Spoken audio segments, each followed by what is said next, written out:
قبنا يجودا تكون بروفيسور محمد ديكان غرتي ما انت امي خلقياتي وبوليكي ونينا نسينجچ وربادي بيتا نمني اكنمت تيسني انو ليلا اركموري چلن قولكنا وري انا ما كمتا خيات يو نغافتنتادي برسيني ميتنجرا چلن قوني جامو غرتي is a false history sobati kana qabada mun khayso asabti nisinda akasitti rugaadu ademsa no qabadu sinde khana history sobati irti diratati narabashina deiga khiyatin fayadama irti diratati garte wani nisinje chorbade alam anole yatan history sobati alam kon garte lola garte dira fi irti wal dura dabbatte akka diratti falmite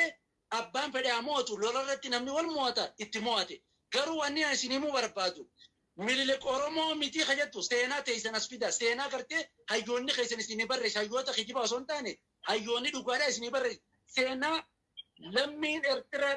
lammin ertira to kusni barre angarte anala ama professor garte gada gabrab khabajaran saneka biyon sette asalpatu professor gada gabrab sena inni barre se garte saniratu ndoitani tisin amma naftanya ra jatan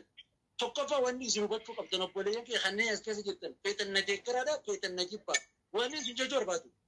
mililikis oromoodha seenaa qulqulluun angartee kabiraatiif kennuu osoo hin taane goobanaa daacee ilma shawaadati oromoo qulqulluun hayila sillaasee kan dhalate godina harargee bahaa ejersa gorooti oromoo qulqulluudha